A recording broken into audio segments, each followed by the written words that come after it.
PBS, supporting our community. And we're back at 18 minutes past 10 o'clock. You're on Roots of Rhythm with Helen Jennings right through to 11 this morning. And it's a big good morning to Steve Boyd.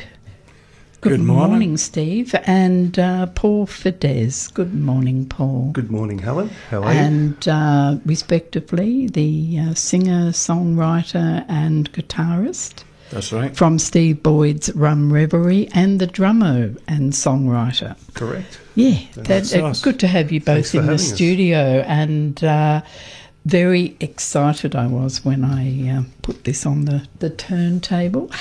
Good to hear. Well, that's a good thing. Hopefully you enjoyed. Any vinyl coming? There is. Oh, there you go. Yes, there see, is. I must have known.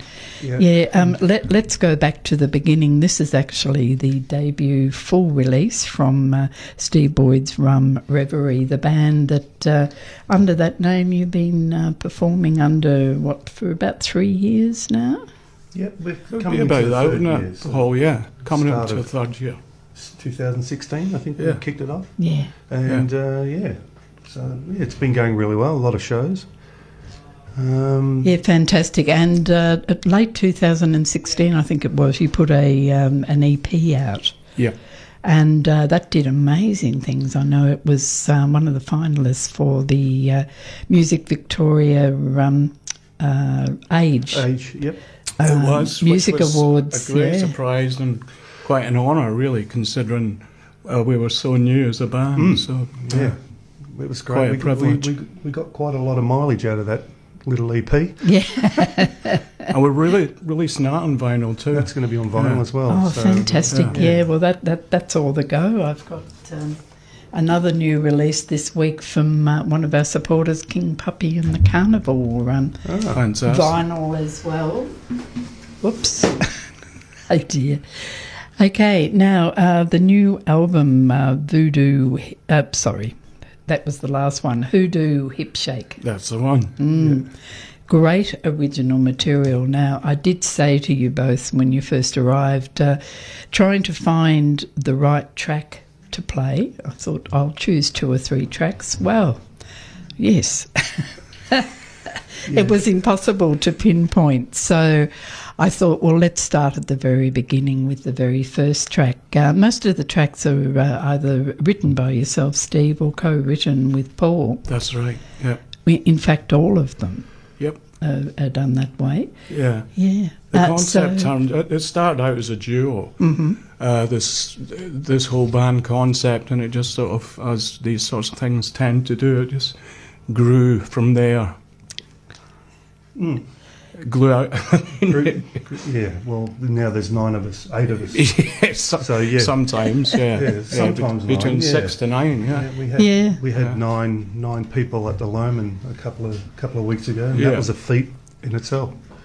Yeah, so So it kind of morphed into this big review kind of affair, and I think that's just because Paul and I are similar, and we get bored and frustrated sticking to one particular genre and approach for too long. So I don't know, having a larger scale vehicle, I think it gave us more scope to experiment with different sounds and different feels. Yes, well, that's what I felt with all the tracks on the album. I mean, you start somewhere and go somewhere completely different, which is wonderful. I know we were discussing off air how you actually work out what order you're going to put the tracks in, and that would have been doubly difficult for you two. It really is. There were many phone call exchanges. it was easy for me because I just said, Steve, you're doing it. I find it really, quite anxiety provoking, the track listing. It's, I think it's easier to pick the tracks that you're going to record, or whittle them down to the ones you want to release. But the actual order is a very specific thing. Yes. Yeah. Yes, because it's not just, the top and tail, the book casing, the tracks. Yeah. They have a strong opening and a strong finish. It's actually, I think, in the middle where people's ears start going. You bet. That's right. Yeah, so Yeah. you've really got to work on that. So how did you do it? Well, we went. There seems to be a few approaches to the track listing. One of them is make sure that you draw people in the first, 2 to 3 tracks.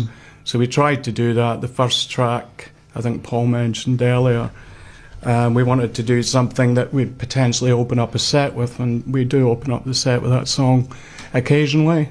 Something a bit upbeat, something, hopefully it's going to draw people in. And from there, we tried to follow suit. But wait, there's more sort of thing. And I thought we'd try something different also and put an instrumental as the second song, which I don't think many people would do. It's an instrumental. That is very controversial. Yeah, Yes. so it's sort of, but there's that many different genres on there. You don't really know whether it's right or not. You're just hoping it is. Yeah. And it's good when we do get feedback off different, especially the bandmates. They say, it flows really well. So we can go, all right, thank God. Because you don't really know. You're hoping that you've done it right. Yes. You're only looking at it and hoping that it does flow. So yes, well, I can assure you, as I said, great. I normally go, oh yes, I'll play this track and that track, and I gave up after the third track. I think, bugger it, let's just see what happens on the day. Cause well, that sounds like a positive thing. Yeah, well, Helen. it is. So let's start at the very beginning, and Indeed. I won't use that joke again. Okay. This first track, Set Your Devils Free, which was co-written. Do you want to set it up a little bit? It's a co-written track, and it. I suppose I should mention that it features the wonderful Sweet Felicia on backing vocals as well. Yes, yeah. She's also on another track too that I think you did a single video. Yeah, we did. We did that Cherry Bar. Yeah, that's that's a fantastic song that we actually changed it for Felicia, to make it a duet. It wasn't originally intended to be a duet, but we sort of tweaked the lyrics a little and turned it into one. It was mainly because of this track that you're about to play, because we enjoyed having Felicia's voice as part of it so much. It was like, we have to have a duet, let's just make one happen. So we recorded that live, doing the whole, mics facing each other, old school style, and that was lots of fun. And Felicia's fantastic. It's just she's a killer bass player, but great vocal. I love her phrasing too. Yeah, you bet. Steve Boyd's Rum Reverie, the opening track, Set Your Devils Free.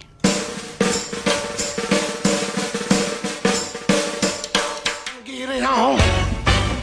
I said, Lord.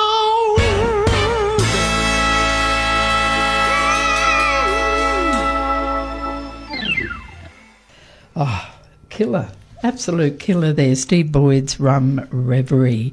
The opening track from Hoodoo Hip Shake, that was a very good place to start. Set Your Devils Free with Sweet Felicia there on doing some great backing. Oh, yes. Yeah. Lots of great guests on here too. Now, the actual core band, of course, yourself and Paul on drums. Yep. And who else is like a core reverie? Well, the most obvious next core member would be Craig Kelly on upright bass, Liam Cayley on Hammond organ. Then for brass, we've got kind of like a revolving cast of thousands on brass, but our main sax player is Dave Hedges. And as far as trombone's concerned, we use a variety of people. Yeah, there's a whole... Including Eric Budd there. Eric Budd's played. He's featured highly on the album. Dave Palmer played a lot on the album. Andy Leach plays trombone with us. Dave Williamson featured a lot on the sax. And also does some backing vocals too, David. I love his his vocal style. Yeah, he's got a great voice. He's Yeah. always an amazing tone. Yes, yes. Now, what did I decide on? Yeah, that one. Okay. Yes, now, other Matt Dwyer on electric guitar. Matt Dwyer's featured on electric guitar a lot, second guitar. Who am I forgetting? We're forgetting about Shane O'Mara. Shane yes, O'Mara as a O'Mara. guest. How can you forget Shane he played O'Mara? on How can you? I think he did that. He did 2 takes, and it was like, we were just spellbound, and that was enough. Yeah, so we got another, and we're like, no, I don't think so. He's pretty He much amazing nailed what it. he does. Yeah. Adrian Astroperger Adrian, he's on trumpet. on trumpet. And Tim Neal also does some Hammond. Tim Neal played some Hammond. He played some piano too on the sort of Latin sounding instrumental. He came up with that amazing piano which is, line. I'm Digging which You. one's that? Second track. Track 2. Oh, that track one. 2. Yes, I'm digging okay. you. Kerry Simpson did some back Kerry vocals. Simpson did some backing vocals as well. My daughter, Imogen, Yes. did some backing vocals And as well. you had Garrett Costigan on pedal steel. Garrett as well, Costigan yeah. did feature on pedal steel. That was, I mean, we've known, Garrett's been a dear friend and sometime musical collaborator for many years, and that just happened quite spontaneously, as these things tend to do. Yeah, and I think just mentioning all those instruments will give listeners a bit of an idea how diverse the material is. Yeah, it's a real melting pot of sounds and genres. I like to think of it as roots music, and it's certainly very much inspired, so, largely by that and largely by African American musical forms, of course. I mean, that opening track, pure New Orleans there. That's right. Most definitely. And New Orleans is very much a melting pot of sounds and genres anyway, isn't it? Yeah. And I think it's what at this point, Steve and I have been working together for a long time now, and I think we wanted to create a project that has a lot of different genres that we like, and we can go forward without getting bored. We can keep, but we'll do a bit of blues, we'll do a bit of soul, throw some rhythmically some Tom Waits influence stuff in there, and a bit of New Orleans, and I think it just keeps it interesting. I mean, it can play havoc trying to get a particular audience, because it might be just blues people or it might be just soul people, and we're sort of in between somewhere. So, but we'll keep going with it and see if we can. Well, that's always the old dilemma, is it? Is it you don't want to put labels on your music, but to a certain degree, sometimes there has to be. There's a balance, that's for sure. And I mean, I think a lot of festivals started naming themselves blues and roots festivals in order to encompass, a wider variety of styles and musical forms. We're tipping the hat to America mainly in terms of the genres we're inspired by. I don't think either myself or Paul are, focused enough to be purists in any form anyway. No, we're more definitely not. writer performers. It's about the song Exactly. and the feel and the audience response, I guess, the energy that's created first and foremost. That's what excites us. And that goes with the writing as well, and the instrumentation. Like we put flute on one of the tracks. So Eric Budd played flute on an instrumental there, and that was just one of the. That's a great thing about having a large, variety of instruments to choose from, and highly talented, skilled musicians. You can be quite spontaneous and take some risks in the studio. Yes. And whatever works for the song, we're not going to go, no, well, that's not right, you can't do that. We'll throw anything in there if it works. One more, we're going to hear a couple more tracks, but the next one, Hey Head Honcho, once again a co-write. Yes. You want a bit of a background to that song? Yeah, short we just version. let it... A short version. That, I kind of lyrically, and I'm looking at it from a lyrical perspective, firstly, I think it's a bit like it's a Woody Guthrie kind of song for me. is going back to the early days of unionism and workers' rights, and the little man, or the worker rather, the little person, standing up for their rights and actually getting ahead. Winning for a change. That's kind of what it's about. Great. If that makes sense. It's a bit early in the morning for me to describe something like that. I think you've described it beautifully, Steve, and it's a very strong Scots thing there too, I think. Very much so. Yeah. That's a running. Scotland has unionism and the working class spirit running through its veins. Oh, very much. Always so. has done. Yeah. All right. Here is Hey Head Honcho from the debut full album Hoodoo Hip Shake from Steve Boyd's Rum Reverie. Yes, they will, Honcho. Steve Boyd's Rum Reverie, track 7 for those that are keeping track from Hoodoo Hip Shake, and I have Steve and the drummer Paul in the studio talking about the album. Now the launch is not going to be until Saturday the 28th of April. Should be a fantastic show at the Spotted Mallard, which I do know they tend to book out, so it might be a good idea to secure your tickets for this one. Very special guests on the night, Pugsley Buzzard Trio. Indeed, yeah. Now there's a while, man. Oh, you Yeah, bet. he's great. We've played with Pugsley before, and it's always a pleasure, and it seems to work well. Yeah, and you got DJ Max Crawdaddy. You betcha. Our buddy Max, it's going to be good to have him spinning some tunes on the night. He always creates a lovely atmosphere and gets people in the right headspace. Yeah. So Saturday the 28th of April. Now for folks that can't wait till then, you're heading down to Geelong for the Sleepy Hollow Blues Club Saturday week. That's right, Sunday the 25th. Week, I should say. Sunday the 25th, yeah, that's right. So that'll be our first one there, so we're looking forward to getting down. We've been down at Geelong quite a bit We have, lately. I mean, apart from Pistol Pete's, but I think that's a free event. We've heard good things about it, so we're 3 till 9. Yeah, great. So that should be good. Something different for us down there. Yeah, they always run a good show at the Sleepy Hollow Blues Club. So that's once again that's Sunday the 25th. Great. Of March. Now, you've also got some merch available too. You've got Rum Reverie T-shirts.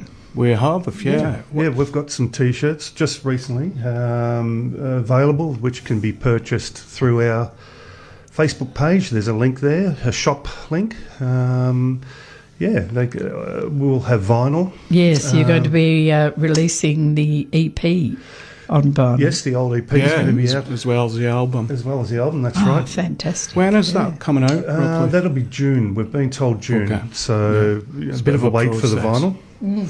But the T-shirts and the CD will be distributed through MGM down the track. But, you can still get them through our Bandcamp site. Yes. Okay. So if you don't head down to Geelong and you can't wait till the official album launch on Saturday the 28th of April at the Spotted Mallard, you can get on your Facebook page and or our website. And also at your favourite root shop too through MGM. I'm sure they'll be distributing it. Yep. Lovely. Definitely. Thank you very much, Steve Boyd and Paul Fidesz. Thank you, Helen. Thank you for having us. Yeah, it's been a pleasure. Yes, absolutely. And love the album. One more track we're going to go out with, and this one we've actually been discussing the duet you did with Sweet Felicia. Yeah, so as I mentioned, after getting Felicia in for the first track, Set Your Devils Free, we enjoyed her voice so much, and what it gave to our sound. We just had to have her sing a duet and feature her more. So we turned one of the songs that wasn't originally intended to be a duet into a duet just by, tweaking the lyrics a little. And Felicia and I recorded the vocals together live with our mics facing each other, Okay. as they did in days of old, and that was fantastic. It was such a lot of fun doing that. As we're about to hear. Once again, thank you very much to Steve and Paul. Thanks. Thanks again. Thanks for having us.